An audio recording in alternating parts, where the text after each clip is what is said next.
We recommend that as a consumer, you exercise your due diligence and research all strategies recommended to you before adopting them in your own business. Please review our full disclaimer video and documents prior to viewing this video.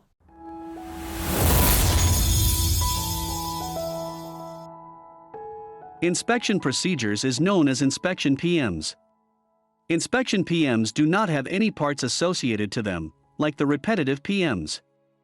Inspection PMs should have a periodic schedule frequency review to determine their effectiveness. The inspection procedure data and frequency can be changed at any time. Once you establish inspection job plans through this application, you need to use the Asset Schedule Maintenance function to set up the PM schedule by which the work orders will be generated. To create an inspection job plan, we need to first open a new asset window. The first step is to find the asset you wish to set up an inspection procedure for. Do this by utilizing your Assets Query window to help find that asset. Choose the Open icon from the left side toolbar. The Asset Query window will open. Use the Asset Query fields to enter in parameters to help find the asset you wish to use for your inspection procedure. Then select the Find button located on the right side of the window. Empac will return your search results. Select the correct asset from the list, or to narrow your search results, you can select the Reset button on the window menu to return to the query window in order to enter in more search parameters. You can also use the Drill Down or Drill Up button on the window menu to scroll through the asset hierarchy. Once you have found the asset you are looking for, then select the OK button on the right side of the window. The asset window will now display the asset information.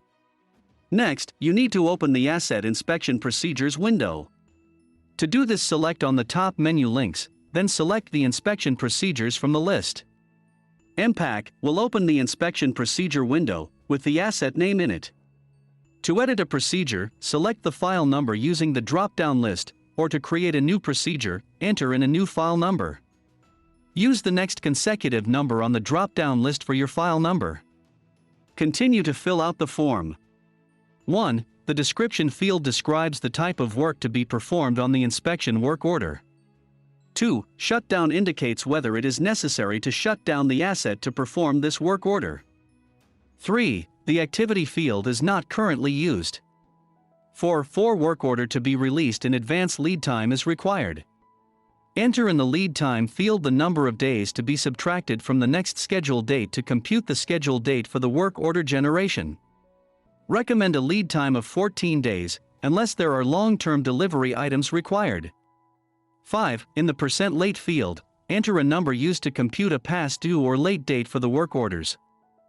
Enter the percentage of the scheduled interval to determine the latest date the work order can be performed by. 6. In the runtime tolerance field, enter the percentage of the runtime interval to be subtracted from the next due reading when determining whether to trigger the release of a work order against the PM. 7. In the category field, select the type of work from the drop-down list. 8. The retain history field can be set, depending on whether it is necessary to keep detailed history for these work orders. 9. The clearance required is for indicating if you need to receive clearance before performing this work order. 10. The chargeback box to identify this procedure as a chargeback. When this procedure is automatically generated as a work order, it is populated with the chargeback default values. Continue to fill out the work steps on page 2 of the form. To do this, select the page 2 on the left side menu toolbar. 1. Select a craft from the drop-down list who is to perform this step. 2. Select a crew from the drop-down list which you want to assign to this step. 3. In the persons field, enter the number of persons that you require to complete the step. 4. In the hours field, enter the number of hours required to perform the step. 5. In the step text field, enter the step instruction describing the work being performed. You can have more than one step. To do this, select Edit from the top menu, then select Add a row. 6. Multi-shift allows you to indicate if the work being performed needs to occur on more than one shift. 7. Depends on step indicates if the current step is dependent upon another step before it can be performed. Next, select the Save button on the left-hand side toolbar. To add associated assets to the inspection procedure, select the Associated Assets icon on the left-hand side toolbar. The Associate Asset window will open. This window allows you to associate assets with these work orders. You can use this window for both entry and update of associated assets. You need to enter only the asset number. When you enter it, Empac automatically fills in the window's other fields. When you enter associated assets here, they will be copied to the work order when the automatic generation of work orders occurs. All information entered for this text is applied to all asset items listed. Although a work order is assigned a particular asset number, there may be other asset items to which the work order applies. It is necessary for these other pieces of equipment to be tracked to this work order. When the work order is scheduled, work on these other asset items must also be scheduled. Asset Scheduled Maintenance. Before you can schedule a PM procedure, it must first be created through the appropriate procedures application. 1. Inspection procedure. 2. Repetitive procedure. 3. Lubrication procedure. An asset schedule is the assignment of manpower and time intervals to a PM procedure. To open the Asset Schedule Maintenance, select Modules from the top menu, then select Asset Management from the drop-down list, then Asset Scheduled Maintenance. The Asset Schedule Maintenance window will open. 1. Enter in the asset name or query to find the correct asset by double-clicking in the Asset Name field. 2. In the Work Order Type field, select from the drop-down list Inspection.